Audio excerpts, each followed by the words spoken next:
So the upper trapezius flow starts with your muscle energy technique, which is a combination of the elevation and a little bit of a rotation in your neck. So I'm actually pushing my head into my hand, and that's the side I'm going to be working, because I'm pushing against something that's, nice and isolated and stable.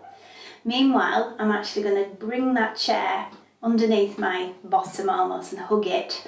So I've got this little bit of release and depression in the shoulder here at the same time.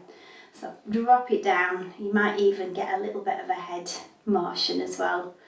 And just hold that for 20 seconds. Remember, not too much, 20% change.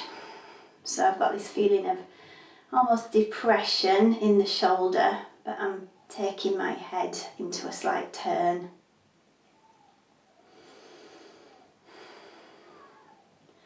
And just that a couple more times. It's quite a workout for the arms as well. Push the head, don't let the head not work. That's part of the trapezius muscle, particularly the upper traps.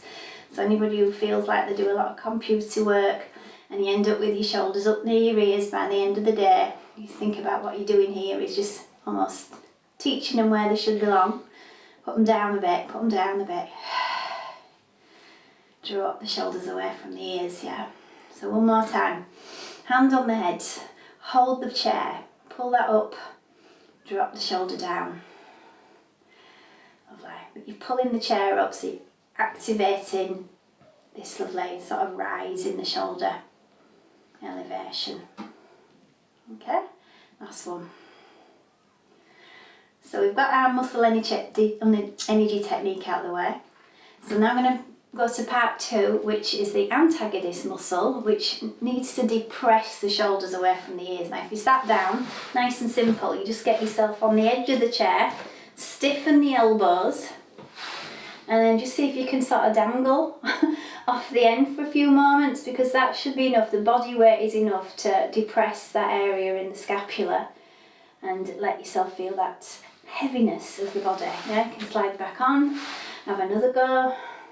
Yeah, so if you sat on a chair, no excuse.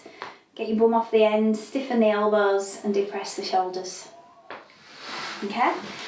And we've got the third part, which is elevation. Yeah, so you might be bringing the shoulders up to the ears. Under resistance, you could stand on something just to bring yourself into something, feeling like you're elevating. So you bring the shoulders into a shrug and then drop them, but work on the lift. So if you were independent, you'd be like really working on that stiff elbow, lift and lower. So make the band really tight, elevate it and drop it. Yeah? It's the depression as well, so you might put them both together then. Elevate it and depress. Relax, elevate and depress. Once more. Relax it. Hips go back. Elevate and depress. Super duper. Okay? And hopefully you won't end up with a day with your shoulders continuously going up into your ears, suffering from neck pain, suffering from headaches, suffering from a rounded shoulder posture that you can't seem to change. Give it a go.